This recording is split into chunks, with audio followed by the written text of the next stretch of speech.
ఓం నమో వెంకటేశాయ. జ్యోతిషరత్నాకరం ఛానల్కి స్వాగతం. ఈ వీడియోలో ఒక జాతకంలో వైఫ్ అండ్ హస్బెండ్ సెపరేట్ అవ్వడము, డైవర్స్ ద్వారా సెపరేట్ అవ్వడము, లేదా ఇద్దరు ప్రేమించుకున్నటువంటి వ్యక్తులు మ్యారేజ్ అయ్యి లైఫ్ స్టార్ట్ చేయడము, లేదా మ్యారేజ్ కాకుండా సెపరేట్ అవ్వడము, ఇలాంటివి జరుగుతున్నప్పుడు ఇందులో ఉన్నటువంటి డెస్టినీ యొక్క రోల్ ఏంటి అంటే పూర్వకర్మ కావచ్చు, ప్రారంధము, ఇది ఎలా వర్క్ అవుతూ ఉంటుంది, ఏ కారణం వల్ల వాళ్ళిద్దరూ కలవడం జరుగుతుంది, అలాగే విడిపోవడం జరుగుతుంది. ఇలాంటివన్నీ కూడా పాస్ట్ లైఫ్ కర్మకి, పెండింగ్ కర్మకి రిలేషన్ ఉన్నటువంటి యాక్టివిటీస్ ఇవి. అయితే ఇవి జరగడానికి చాలా గ్రహాలు కారణమైనప్పటికీ కూడా ప్రధానంగా మనం అక్కడ గమనించవచ్చు రాహు కేతు యొక్క పాత్ర. రాహు కేతువులు ఉన్నప్పుడు ఈ విధంగా అనుకోకుండా పరిచయం అవ్వడము, మ్యారేజ్ అవ్వడము, తర్వాత అనుకోకుండా విడిపోవడము, అంటే ఒక 15 years 20 years ఉన్న తర్వాత కూడా విడిపోవడము.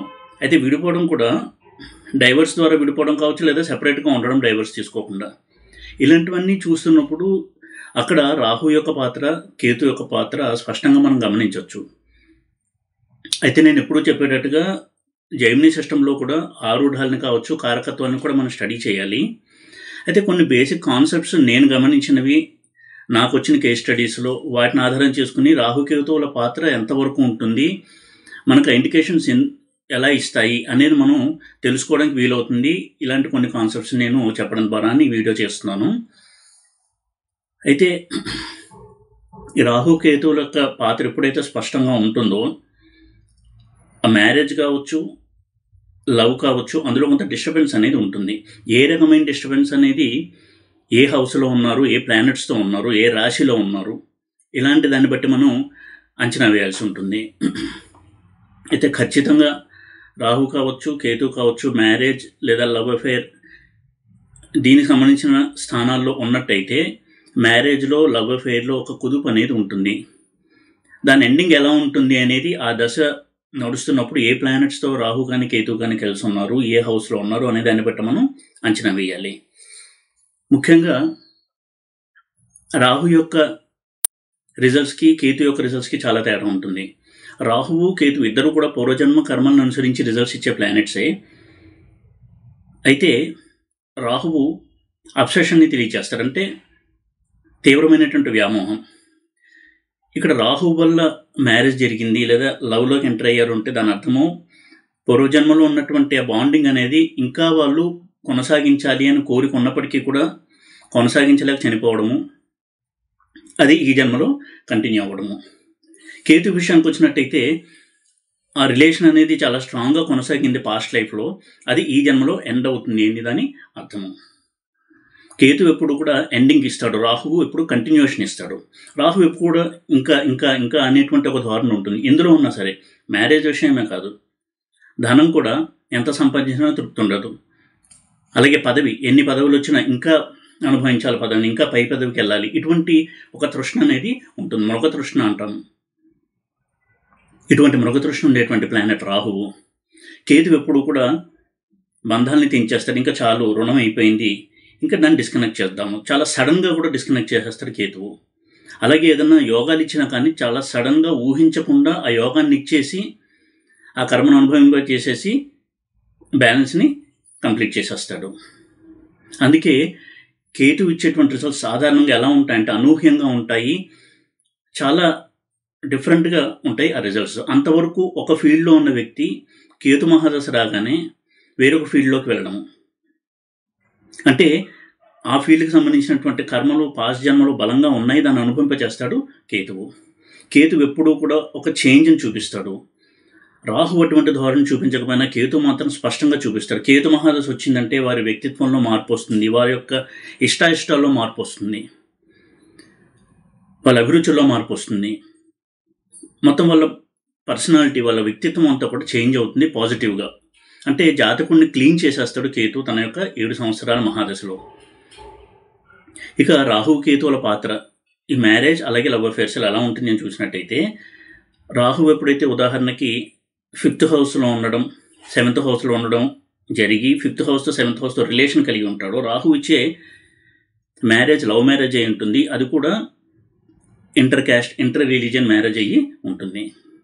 చాలా త్వరగా వాళ్ళు లవ్లోకి ఎంటర్ అవుతారు, వెంటనే మ్యారేజ్ చేసుకోవడం కూడా జరుగుతూ ఉంటుంది. ఒకవేళ ప్రతికూల పరిస్థితులు ఉంటే మ్యారేజ్ అవ్వకుండా అలాగే మిగిలిపోతూ ఉంటారు. అయితే ఆ ప్రతికూల పరిస్థితులు ఏంటి అనేది మనం ఇవి రూల్స్ అని చెప్పలేము, కొన్ని గైడ్లైన్స్ మాత్రం ఇవ్వగలము. ఉదాహరణకి నైసర్గికంగా పాపగ్రహాలతో కలిసి ఉండడము, పాపగ్రహాల నక్షత్రంలో ఉండడము, షష్టాధిపతి, అష్టమాధిపతి, వ్యయాధిపతితో కలిసి ఉండడము, వారి నక్షత్రాల్లో ఉండడము, వారి యొక్క దృష్టి కలిగి ఉండడము, ఇలాంటి చాలా కారణాలు ఉన్నప్పుడు లవ్ అనేది మ్యారేజ్ కాకుండా ఎండ్ అయిపోతుంది. ఇక్కడ రాహు ఇచ్చేటువంటి లవ్ కానీ మ్యారేజ్ కానీ ఆ లక్షణం ఎలా ఉంటుంది అంటే చాలా త్వరగా వాళ్ళు ఒకరినొకళ్ళు ఇష్టపడటము, మ్యారేజ్కి వెళ్ళడము అని జరుగుతుంది. ఎందుకంటే చూడండి, వాళ్ళు పరిచయం అవుతారు, కొద్ది రోజుల్లోనే ఇద్దరు లవ్లోకి ఎంటర్ అవుతారు, మ్యారేజ్ చేసుకుందామని డిసైడ్ అవుతారు. అంటే వారి యొక్క బంధము ఇంతకుముందు జన్మది ఇప్పుడు కంటిన్యూ అవుతుంది.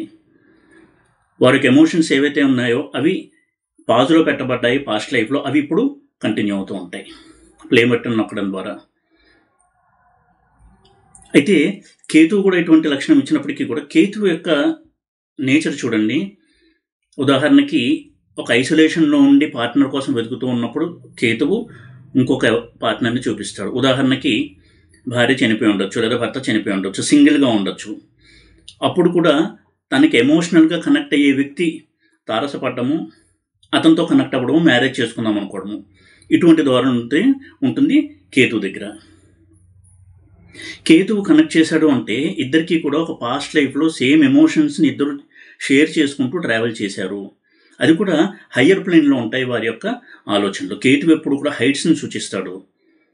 అందుకే మోక్ష సాధనకి కేతువు సహాయపడతాడు. కేతువు 12 ఉంటే మోక్షాన్ని ఇస్తాడు అంటారు.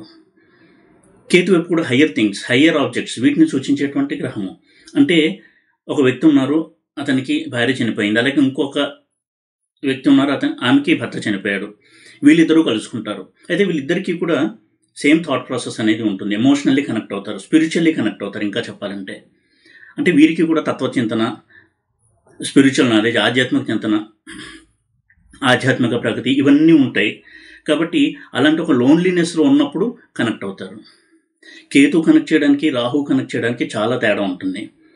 కేతు కనెక్ట్ చేసినప్పుడు అందులో ఒక ఆబ్జెక్టివ్ ఉంటుంది, ఒక లక్ష్యం ఉంటుంది. ఆ లక్ష్యం ఇద్దరికీ కామన్గా ఉండడం వల్ల దగ్గర అవుతారు. అదే రాహు చూడండి, ఆకర్షణ, ఇద్దరి మధ్య కూడా ఎమోషనల్ బాండేజ్, ఒకరినొకరు ఇష్టపడడం, ఇలాంటివి ఉండడం వల్ల దగ్గర అవుతూ ఉంటారు. అయితే రాహుకేతువులు ఇద్దరిని కలిపినప్పుడు ఆ రిలేషన్ని మనం కొంత జాగ్రత్తగా పరిశీలించాలి. అది మ్యారేజ్ కావచ్చు, లేదా లవ్ అఫేర్స్ కావచ్చు, ఎక్స్ట్రా మ్యారిటల్ అఫేర్ కూడా కావచ్చు. రాహు ప్రభావం వలన ఉదాహరణకి మ్యారేజ్ జరిగింది అనుకుందాము. సాధారణంగా అన్కన్వెన్షనల్ మ్యారేజే ఇస్తాడు రాహువు. అయితే అటువంటిప్పుడు 7th లార్డ్ రాహుతో మంచి సంబంధం కలిగి స్ట్రాంగ్గా ఉన్నట్టయితే అన్కన్వెన్షనల్ మ్యారేజ్ ఇచ్చినప్పటికీ కూడా, అంటే inter caste, inter religion marriage ఇచ్చినప్పటికీ కూడా మ్యారేజ్ యొక్క లాంగివిటీ చాలా బాగుంటుంది. అంటే ఎక్కువ రోజులు కలిసి ఉంటారు, విడిపోరు. ఇదే రాహు కనుక నెగిటివ్గా ఉండి లవ్ మ్యారేజ్ కనుక జరిగినట్టయితే, ఉదాహరణకు చూడండి, ఒక అబ్బాయి ఒక అమ్మాయిని ఇష్టపడి నిన్ను ప్రేమిస్తున్నాను, పెళ్లి చేసుకుంటాను అని అంటాడు. ఆ అమ్మాయి కూడా తర్వాత కొన్నాళ్ళకి ఒప్పుకుంటుంది, మ్యారేజ్ చేసుకుంటారు. తర్వాత ఆ అమ్మాయి రియలైజ్ అవుతుంది, తర్వాత అతని యొక్క ప్రవర్తనలో మార్పు వస్తుంది, ఆ ప్రేమ చూపించడం అనేది తగ్గుతుంది, వేరే అమ్మాయిల వెంట పడుతున్నాడు అనేది తెలుస్తుంది, ఆ అమ్మాయిని చులకనగా చూడడం, ఇలాంటివన్నీ జరుగుతూ ఉంటాయి. ఎన్నో కేసులు చూడడం జరిగింది. ఇక్కడ రాహువు ఒక హిడెన్ ఇంటెన్షన్తో అమ్మాయిని పెళ్లి చేసుకున్నాడు అని అర్థమవుతుంది. అది డబ్బు కోసం కావచ్చు, ఎందుకంటే ఆ అబ్బాయికి పెద్ద ఫినాన్షియల్ స్టెబిలిటీ లేకపోవచ్చు, సరైన జాబ్ లేకపోవచ్చు, ఈ అమ్మాయికి మంచి జాబ్ ఉండుండొచ్చు. ఒక హిడెన్ మోటివ్తో మ్యారేజ్ చేసుకుంటారు. రాహు ప్రభావం వలన మ్యారేజ్ అయ్యి, రాహు నెగిటివ్గా ఉన్నట్టయితే, పాజిటివ్గా ఉన్నట్టయితే ఇలాంటివి జరగవు.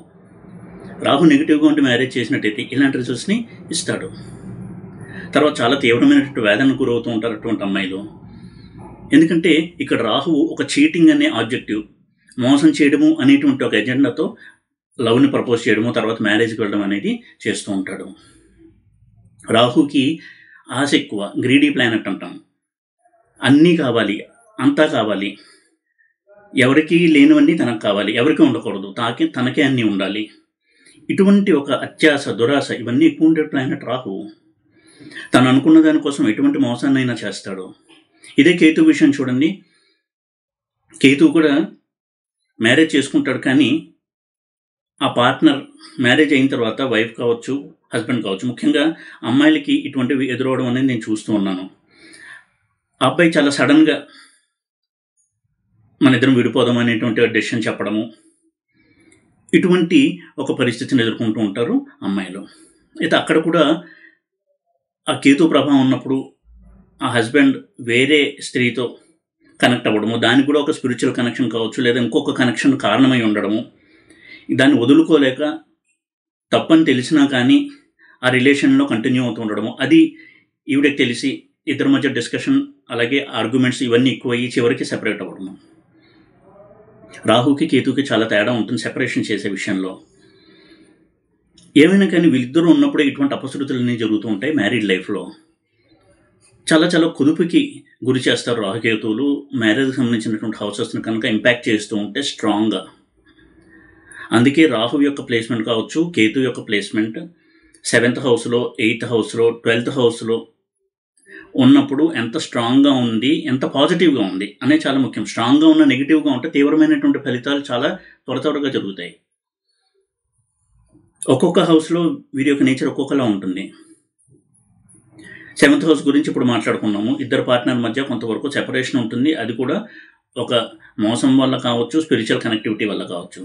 8th హౌస్లో ఉన్నట్టయితే రాహు ఇందాక చెప్పినట్టుగా ఒక దురాలోచన, ఒక హిడెన్ ఇంటెన్షన్, హిడెన్ మోటివ్, దీనితో రిలేషన్లోకి ఎంటర్ అవుతూ ఉంటారు. సీక్రెట్ రిలేషన్ మెయింటైన్ చేయడము.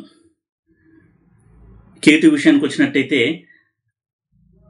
తనకు వైవాహిక జీవితంతో అసంతృప్తితో ఉండి ఆ జీవితంలో విడిపోదాం నిర్ణయానికి వచ్చి ఇంకొక పార్ట్నర్ వెతుకుతూ ఉండగా తారసపడ్డము, వారిద్దరూ రిలేషన్లోకి వెళ్ళడం, ఈ రిలేషన్ ఎండ్ చేసి వేరే రిలేషన్లోకి వెళ్ళడం, ఈ విధంగా కేతు ఇస్తూ ఉంటాడు.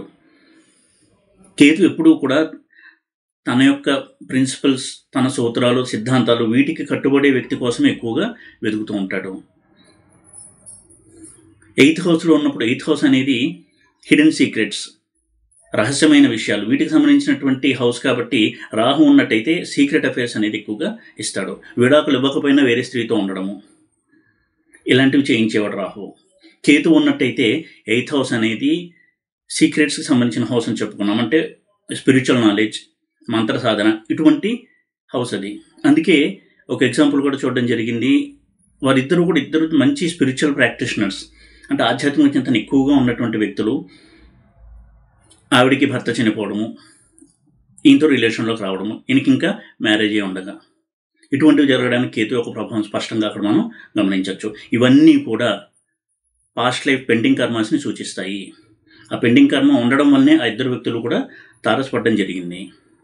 వ్యయంలో ఉన్నప్పుడు కూడా రాహు తన యొక్క భోగ విలాసాలని తీర్చుకోవడానికి, మృగతృష్ణని తీర్చుకోవడానికి ఒక రిలేషన్లోకి ఎంటర్ అవుతూ ఉండడం జరుగుతూ ఉంటుంది. కేతు 12th హౌస్లో ఉండడం అనేది చాలా అద్భుతమైనటువంటి ప్లేస్మెంట్. అలా కేతు 12th హౌస్లో రిలేషన్లోకి వెళ్ళారు అంటే ఇద్దరికీ కూడా ఒక స్పిరిచువల్ కనెక్టివిటీ ఉంది. ఇద్దరు ఆలోచనలో అటువంటి ఒక మైండ్ సెట్ ఉండడం వల్ల ఇద్దరు దగ్గరయ్యారు.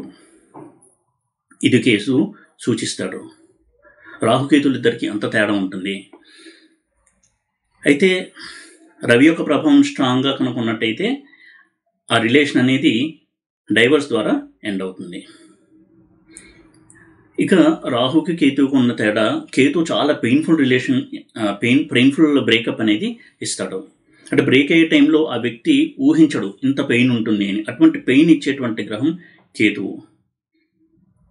ఒక్కసారిగా ఊహించినటువంటి ఒక షాక్కి గురవడము, ఎప్పుడూ కూడా అనుకుని ఉండరు ఇటువంటి ఒక పరిస్థితి వస్తుంది అని. అటువంటి పరిస్థితుల్లోకి తీసుకొచ్చి సెపరేషన్ ఇప్పిస్తాడు కేతువు. కేతు సెపరేషన్ ఇచ్చినప్పుడు, డైవర్స్కి ఫైల్ చేసినప్పుడు కూడా వారికి చట్టపరంగా రావాల్సినటువంటి మనీ ఏదైతే ఉంటుందో అది కూడా రాకుండా చేస్తాడు కేతువు. అలాగే ప్రీమెడికేటెడ్ అంటాం చూడండి, ఆ ప్లాన్డ్గా ఒక డైవర్స్ని ప్లాన్ చేసుకుని హస్బెండ్ భార్యకి డైవర్స్ నోటీస్ ఇవ్వడం, ఇవన్నీ చేయించేవాడు కేతువు. అటువంటి సమయంలో వీరికి ప్రతికూలంగా సాక్ష్యాలు సేకరించి వీరికి తెలియకుండా చట్టపరంగా తానే విజయం పొందేలాగా ప్రీమెడికేటెడ్ ఒక కాన్స్పిరసీ చేసి కుట్ర చేసి విడాకుల్ని ఇప్పించేటువంటి గ్రహం కేతువు. ఆ టైంలో ఆ అమ్మాయి అటువంటి వాటిని ఊహించదు కాబట్టి చట్టపరంగా ఎదుర్కోలేక చివరికి ఆర్థికంగా చాలా నష్టపోయి ఎంతో వేదనని మూటకట్టుకుని ఆ రిలేషన్ నుంచి బయటకు వస్తూ ఉంటుంది. కేతు ఎప్పుడూ కూడా చాలా క్రూరమైనటువంటి వైలెంట్ ఇన్సిడెంట్స్ని ఇచ్చేటువంటి ప్లానెట్. అందుకే సామూహికంగా చూడండి అల్లర్లు జరుగుతూ ఉంటాయి, మాస్ డిస్ట్రక్షన్స్ జరుగుతూ ఉంటాయి, ప్రభుత్వాస్తులు తగలబెట్టడము, కోల్చడము, ఇవన్నీ కూడా కేతు యొక్క ప్రభావంతో జరిగేవి. వైలెంట్ ఇన్సిడెంట్స్ చేయిస్తాడు కేతువు. రాహు కంటే కేతువు ఇటువంటి విషయాల్లో చాలా తీవ్రమైనటువంటి పరిణామాలు ఇచ్చేటువంటి గ్రహము. ఇద్దరూ కూడా సడన్గా రిజల్ట్స్ ఇచ్చినప్పటికీ కూడా ఏమాత్రం ఊహకు అందకుండా ఒక విధమైనటువంటి దిగ్భ్రాంతికి లోనయ్యి చివరికి సెపరేట్ అయ్యి ఆ పెయిన్ని, ఆ బాధని చాలా సంవత్సరాలు మోస్తూ ఉండేలా చేస్తాడు కేతువు.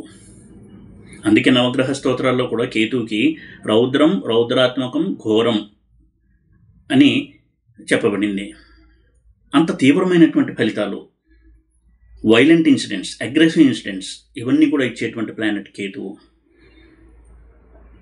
కాబట్టి రాహు కానీ కేతువు కానీ మ్యారేజ్ అండ్ లవ్ హౌసెస్లో ఉండి సెపరేషన్ ఇచ్చాడు అంటే మొట్టమొదట అర్థం చేసుకోవాల్సింది పూర్వజన్మ పెండింగ్ కర్మ ఇక్కడితో తీరిపోయింది. అది తక్కువ బాధతోనా ఎక్కువ బాధతోనా అనేది వేరే విషయం. దీనికి రీజన్ ఏంటంటే ఒక వ్యక్తి ఇలాగా మోసపోయి తన భర్త చేతిలో సెపరేట్ అవ్వాల్సి వచ్చింది అంటే ఆ జాతకురాలు పాస్ట్ లైఫ్లో ఎవరినో ఇలాగే ఇబ్బంది పెట్టింది,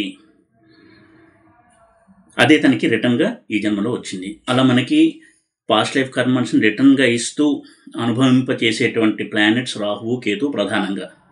మిగతా గ్రహాలు ఉన్నప్పటికీ కూడా రాహు కేతువుల ప్రభావం వలన ఇటువంటి ఇన్సిడెంట్ జరగడం అనేది చాలా ఎక్కువగా చూస్తూ ఉన్నాము. అయితే జైమినీలో కూడా స్టడీ చేసినప్పుడు వీటి యొక్క పాత్ర మనకి స్పష్టంగా తెలుస్తుంది. అందుకే ప్రతిసారి కూడా నేను జైమినీ గురించి ఉటంకిస్తూ ఉంటాను.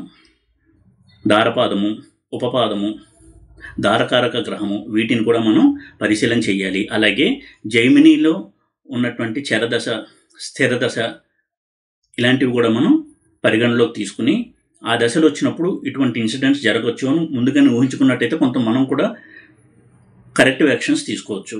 ఏదేమైనా కానీ జైమినీ పద్ధతిలో కూడా స్టడీ చేయాలి. అలాగే రాహు యొక్క పాత్ర, కేతు యొక్క పాత్రని తప్పకుండా మనం పరిగణలోకి తీసుకుని నిజంగానే అటువంటి ఇన్సిడెంట్స్ ఉంటాయి అనిపిస్తే కొంత జాగ్రత్త చర్యలు తీసుకోవడం మంచిది. ఎందుకంటే సడన్గా ఒక పెద్ద దెబ్బ తగిలే బదులు మెంటల్గా కూడా ప్రిపేర్ అవ్వడానికి ఇటువంటి కాంబినేషన్స్ కొంత హెల్ప్ చేస్తాయి. మెజారిటీ సెపరేషన్ కేసెస్లో రాహుకేతువుల పాత్ర స్పష్టంగా కనపడడం అనేది గమనిస్తూ ఉన్నాను ఎన్నో చార్ట్స్లో. అది కూడా అన్ఎక్స్పెక్టెడ్గా, ఎప్పుడూ కూడా తన భర్త కావచ్చు, తన భార్య కావచ్చు, ఇటువంటి ఒక ప్రపోజల్ తెస్తుంది అని ఊహించకుండా సెపరేట్ అయ్యే పరిస్థితిలోకి వెళ్తూ ఉన్నారు. అప్పుడు అందులో రాహు, కేతు వారి యొక్క ఇంపాక్ట్ అనేది స్పష్టంగా కనపడుతూ ఉంటుంది. ఈ విధంగా ఇది కూడా మనం దృష్టిలో పెట్టుకోవాలి డైవర్స్ లేదా సెపరేషన్ కేసెస్లో అని తెలియజేసే ఉద్దేశంతో ఈ వీడియో చేశాను. ఈ వీడియో కనుక మీకు నచ్చినట్టయితే లైక్ చేసి, షేర్ చేసి, సబ్స్క్రైబ్ చేయండి. ఓం నమో వెంకటేశాయ.